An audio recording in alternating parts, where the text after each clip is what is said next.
We did all these really great interviews when Boom Bust went over to the World Economic Forum in Davos, Switzerland. I'll tell you, they were informative and they were a blast to do. And some of our guests were so fantastic, we asked them to stay with us a little bit longer. Olga Feldmeier, she's the Bitcoin queen of Switzerland, is one such guest. We did the first part of the interview outside with these beautiful Alps in the background, but after 15 minutes or so, we decided to go inside, warm up for the rest of the interview. And here it is. I first asked her about inequality in the financial sector, the have and haves nots, and are digital currencies leveling that playing field? Here's the Queen.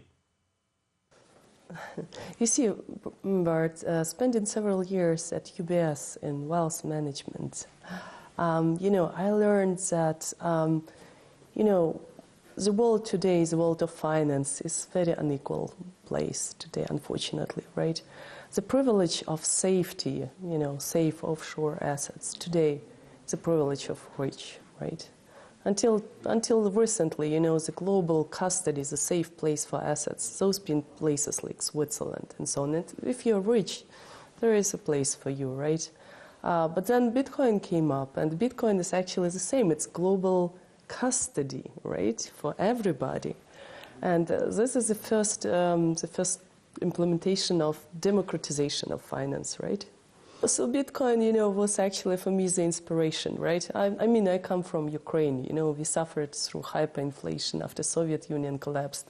We lost everything, and if you once lived through that and you know how devastating hyperinflation and all those, economical cataclysm can have impact on you and your family, then what Bitcoin has achieved as a global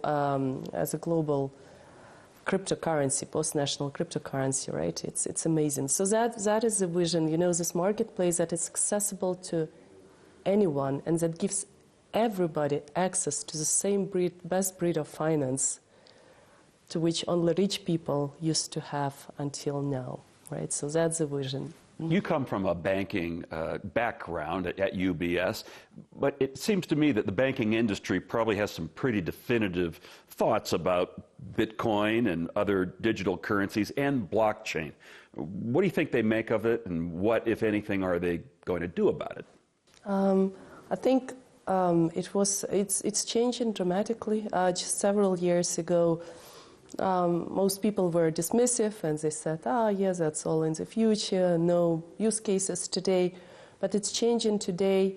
Today, a lot of banks are investing heavily into, studying how part of infrastructure can be substituted with a blockchain-based technology applications, especially in the area of trading, streamlining transactions, making them settlement, and in the whole process of exchange of ownership more efficient, right?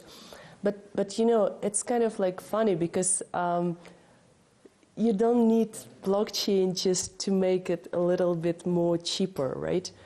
Blockchain enables trustless, disintermediated system, right? So it's kind of like for banks, yeah, they can kind of do it, or they can think about the way how this is going to disintermediate their business anyway, and already think about the new angle of the business model, right? And this is where the challenge is, right? How do you disrupt your own business, right?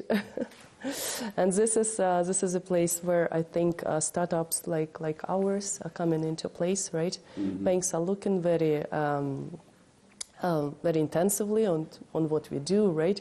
Take our company as an example, Smart Valor. We are part of Thomson Reuters accelerator in Zug, Crypto Valley, Switzerland, right? And in the same way, a lot of banks are, attracting blockchain companies into their accelerators because they want to see and to have it like very close to their foot door, what's happening. And if you're successful, I mean, they have pretty enough capital, to be able to participate in that, right? How might the blockchain assist, if you think it might, in the developing world? What opportunities are there, if any? Oh, there are so many, Like what is already working today is the application in remittances, right? So basically, it started like probably it's been already 10 years, right? That people started to use Bitcoin for sending money back home, right? Because it used to be instant, it used to be very fast. It will become faster again. So remittances is a big one, right? But also, you know, let's say what we are building, it's, you know, funding creation of infrastructure, decentralized funding, right? So again, the same example, ICO, but imagine this ICO is funding creation, build-up of off-grid facility in Africa. And anybody can contribute 1 Bitcoin to that project, and they are not just, you know, giving this money as a charity, they are participating in this project. It's social impact project, right? But funding done on completely global, distributed manner, right? This is not reality today, but this is what we would like to achieve and help our projects to get funded in this way on our platform. What do you think is more valuable? What's sort of the best invention in this space in the last decade? Is it actually the blockchain, or is it Bitcoin or other digital currencies themselves? What say you? I think, Bart, you know, Bitcoin is very important and it will stay important. It even doesn't matter what the name is, it Bitcoin or it's just, you know, the notion of post-national currency that is not controlled by any government, right? It is now there and it will not disappear anytime soon. I think never, right? Because we just passed this stage where, you know, money was controlled by governments. This is it, right? And if it's Bitcoin or any other crypto, I think there will be like at least 10 or 20 cryptocurrencies that will have that function, right? So that's this decentralized money. I think this is just huge, right? Beyond that, of course, and again, I'm just talking about financial services, right? There are a lot of different applications. Very interesting one in the concept of ownership, right? This tokenization. If you represent a physical asset or a liquid asset or any kind of asset as a token that lives on the blockchain, that is steered by smart contract, you know, the governance by code, right? Not by people. I mean, that's completely new dimension, right? And it enables very efficient transfer of ownership. You can own anything, right? Fractional ownership, best quality of diamonds, you know, luxury cars, you want exposure in real estate in this villa in Davos, right? And you can diversify in the way as only huge ultra high net worth portfolio would be diversified earlier, right? So that's I think a big one, right? This unprisoning of assets, right? And transforming of the whole asset classes. I like this one very much. If you look down your Bitcoin Queen of Switzerland eyeglass and into the future, what do you see as the long-term digital currency that will be out there? Will it be Bitcoin in perhaps 10 years?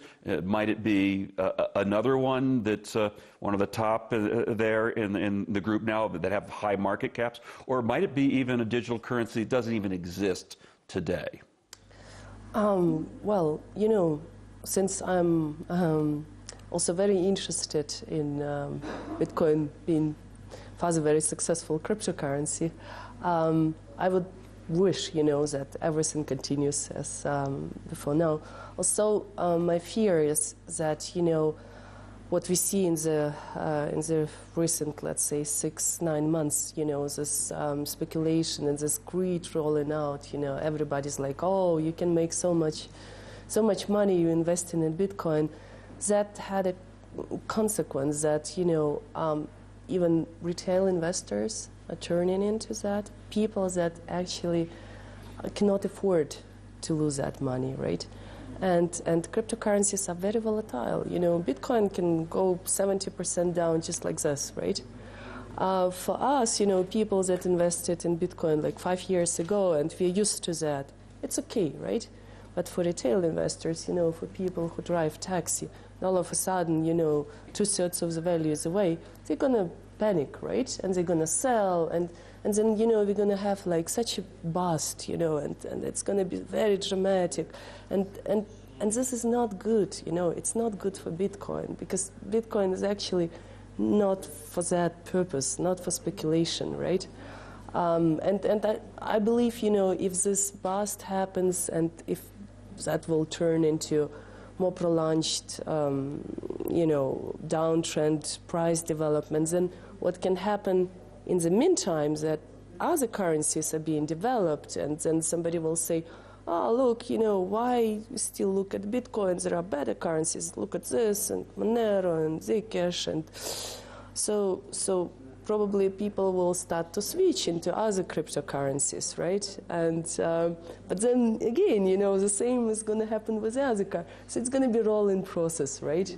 It's difficult to see yet, but if somebody starts to invest today in cryptocurrency, I wouldn't recommend to have 100% exposure to Bitcoin. I would recommend to split at least between the top 10 cryptocurrencies. And would you have a higher amount in Bitcoin? For now, yes, short term. So if I'm an investor and I have 50,000 US dollars and I want to put it into digital currencies, where would you say I should put it? How would you break that down, Olga? 50,000. 50,000 US dollars. I'm going to invest in digital currencies, cryptos. How do I split it up?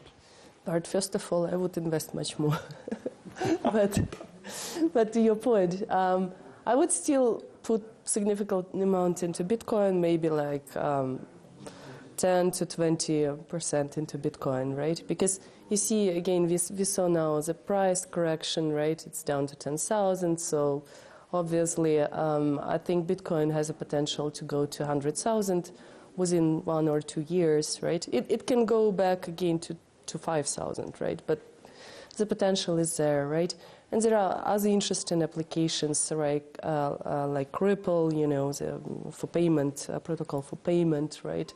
Zcash, Monero, Ethereum, I still believe they have a very good opportunity to scale and to develop new applications on their network. But there are also like more technical protocols like IOTA, right? That are very exciting, that will enable machine-to-machine payment, for example, right? So I would say, you know, put a little bit, like maybe 1/3 in very technical protocols like IOTA, put, you know, 1/3 into all those different cryptocurrencies like Monero and so on, right? And put about 1/3 or 1/4 into Bitcoin.